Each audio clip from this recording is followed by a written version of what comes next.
Always do it on my own, so I gotta get through it. And the only thing I know is to love what I'm doing. Never give up, never slow, till I finally prove. Our target calculates the mean of group data.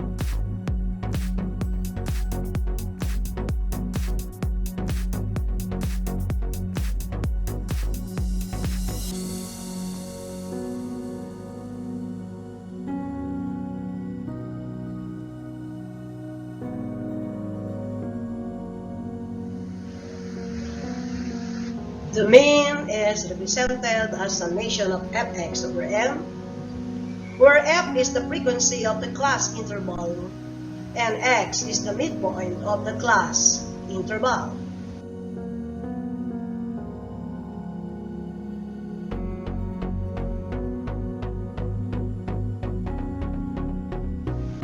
We are going to find the mean using the midpoint method.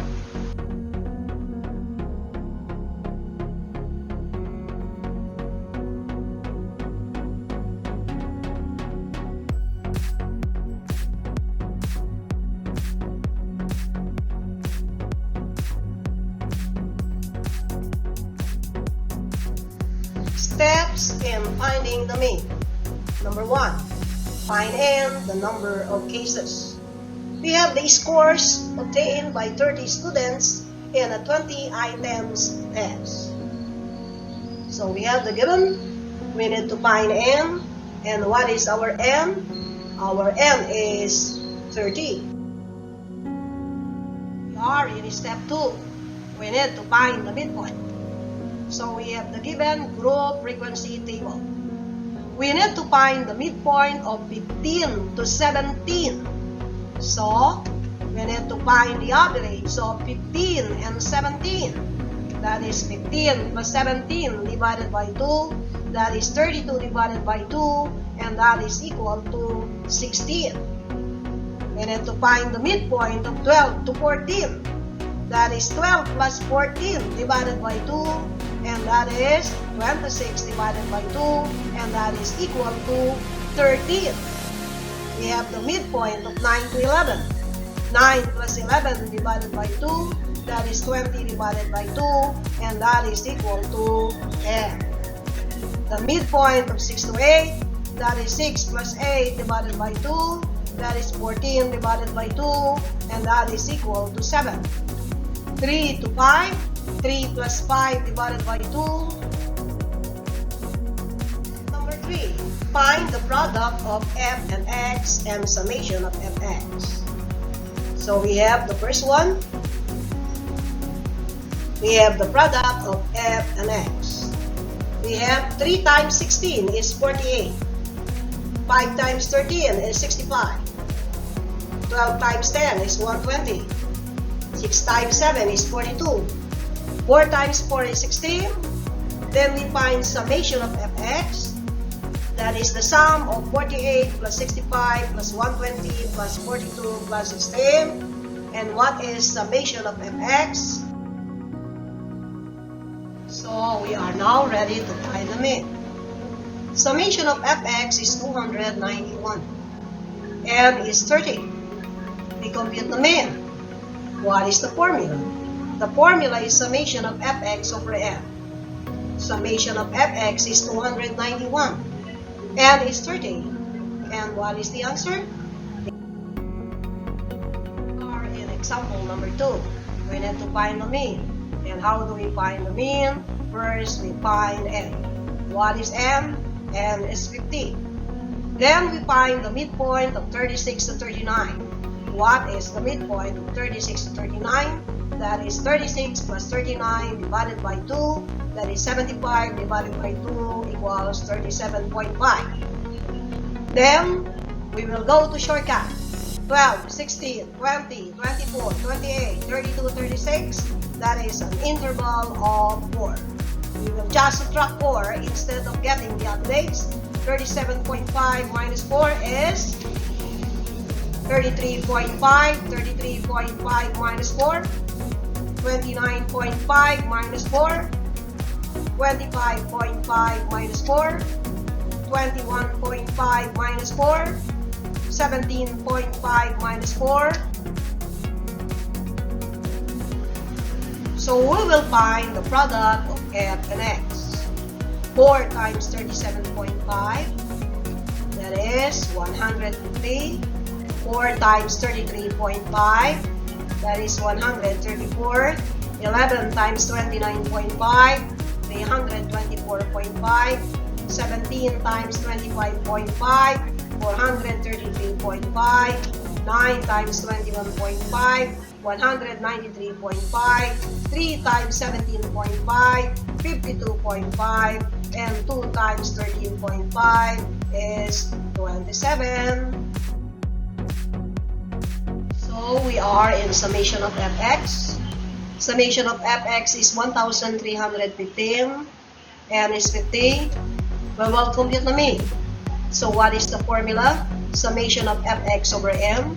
What is summation of fx? 1,315. What is m? 50.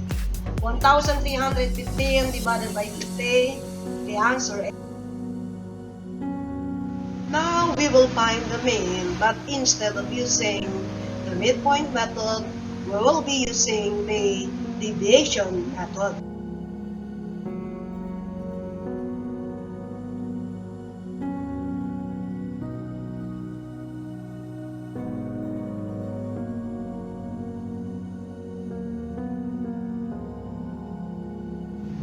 We are going to find the mean using the deviation method, the one that we have solved using the midpoint method. So we have the same number, we have the same group distribution table. But now, instead of using the midpoint, we need to find the deviation. We have the deviation, we know over the fact that m is 30. Our deviation is 0, 1, 2, 3, 4. Then after that, we need to find the product of the frequency and the deviation. 3 times 4 is 12.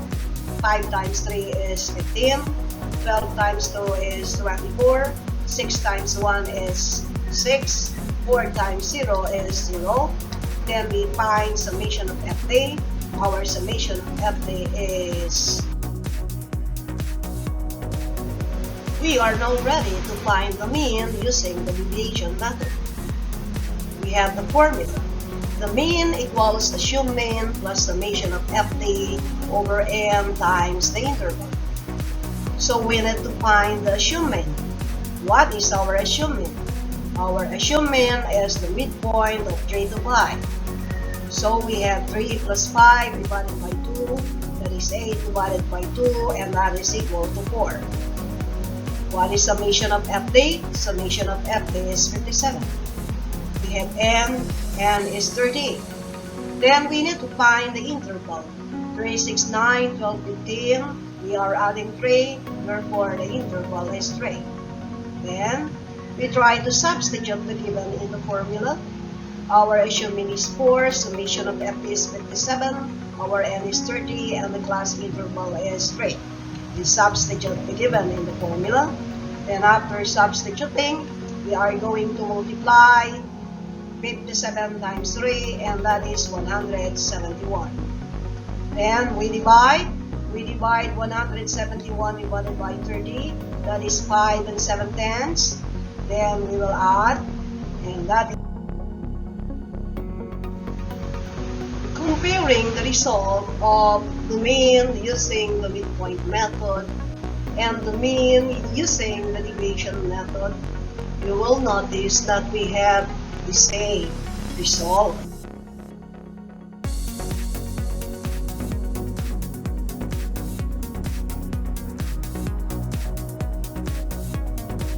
Now we are in example number 2 using the deviation method.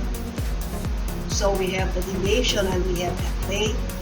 So we'll start with 0, 1, 2, 3, 4, 5, up to 6. Then we multiply the frequency and the deviation. 4 times 6 is 24. 4 times 5 is 20. 11 times 4 is 44. 17 times 3 is 51. 9 times 2 is 18. 3 times 1 is 3. 2 times 0 is 0. Then we find the sum of FD, or that is the summation of FD. We are going to find the mean using the deviation method. We have already the formula. The mean equals assumed mean plus summation of FD over M times the class interval. First, we need to find the assumed mean. The assumed mean is the midpoint of 12 to 15. So that is 12 plus 15 divided by 2. That is 27 divided by 2. And that is 13.5 as our assumed mean. Next, we have our summation of FD. Our summation of FD is 160. Then we have our M. Our M is 50. And we have our interval. The interval is 4. Since we have 12, 16, 20, we are adding 4 to each of these 4. We are going to substitute the given in the formula. Substitute in the formula. What is our assumed mean? 13.5. What is summation of FD? That is 160. What is M? That is 50. Then we have 4.